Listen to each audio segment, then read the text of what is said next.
Every morning you make what feels like a free choice. Cereal or eggs, orange juice or coffee, white bread or brown. You choose based on what you believe is healthy, affordable, and available. But here's the question almost nobody asks. Who decided those were your options? Who put those products on those shelves? Who funded the research that told you which foods were safe and which were dangerous? The answer leads back to a series of meetings, documented, recorded, and completely real, that most people have never been told about. In 1973, the Nixon administration faced a political crisis. Food prices were rising. American farmers were struggling.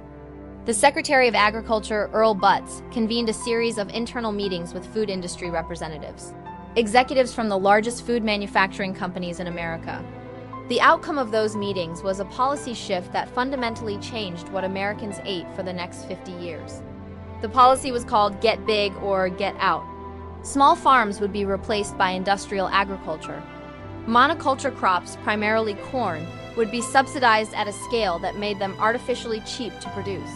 And that cheap corn would be processed into something that would be put into almost every packaged food product in America: high-fructose corn syrup.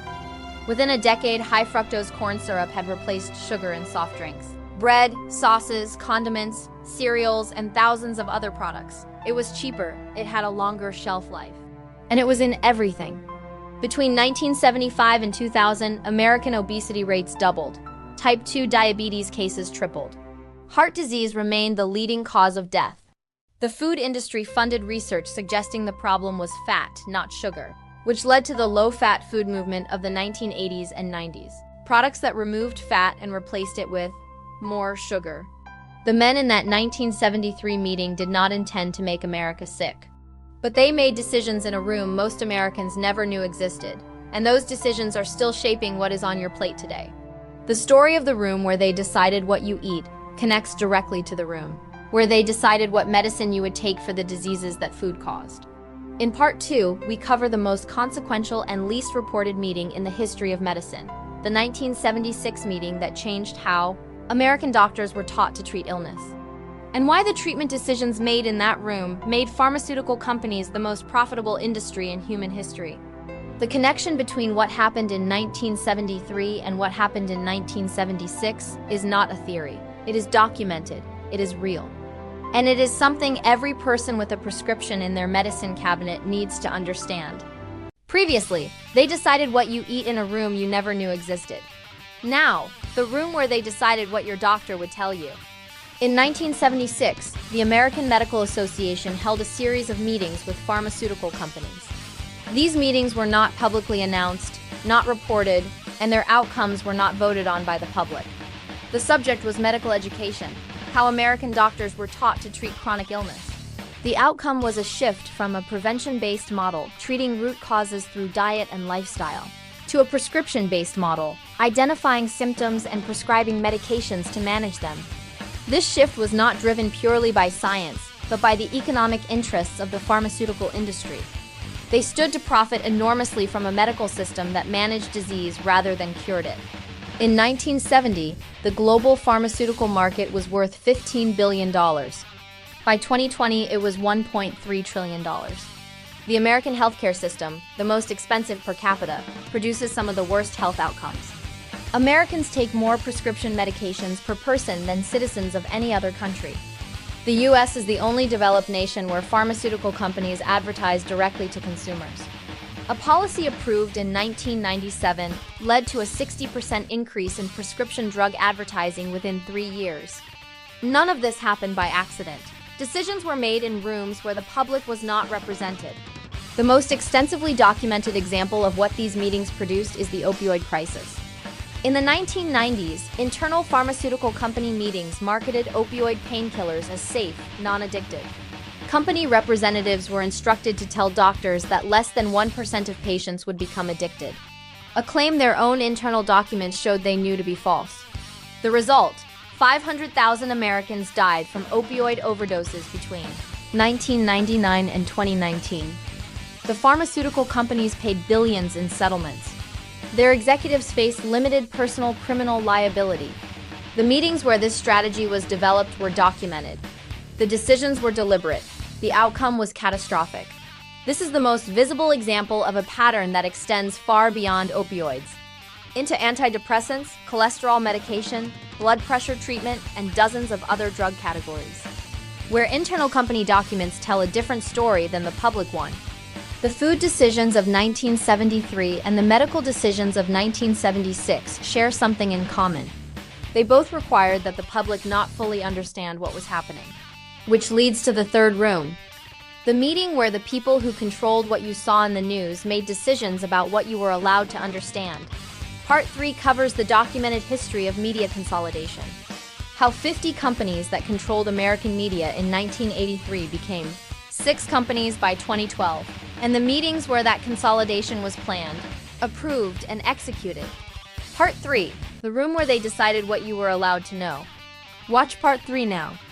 They decided what you eat. They decided what medicine you take. Now, who decided what you were allowed to know about any of it? In 1983, approximately 50 different companies controlled the majority of American newspapers, television channels, radio stations, and publishing houses. By 2012, that number had consolidated to 6: Comcast, News Corp, Disney, Viacom, Time Warner, CBS Corporation. This consolidation did not happen randomly.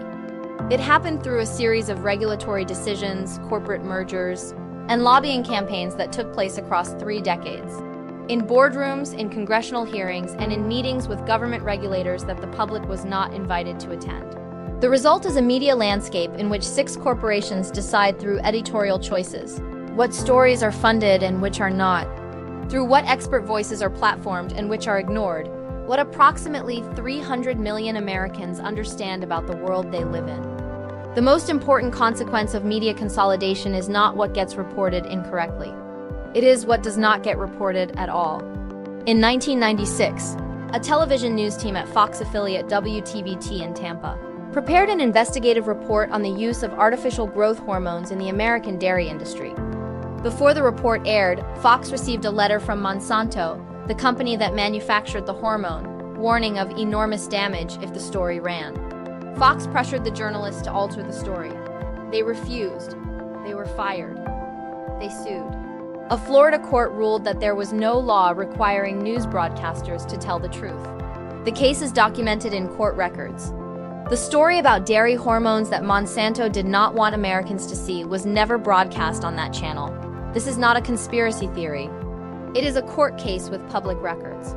Here is what connects all 3 rooms. The decisions made in the 1973 food policy meetings created the processed food industry that generated record profits and record rates of chronic illness.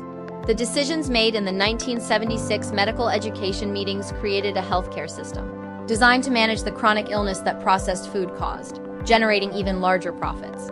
And the decisions made in the media consolidation process over 3 decades reduced the number of independent voices capable of investigating and reporting on the connection between the first 2 decisions. These 3 systems, food, medicine, and media, are not separate. They share shareholders, board members, and lobbying organizations. They operate as a connected ecosystem. And the meetings where the decisions were made were not held in secret to protect national security. They were held quietly to protect profit margins.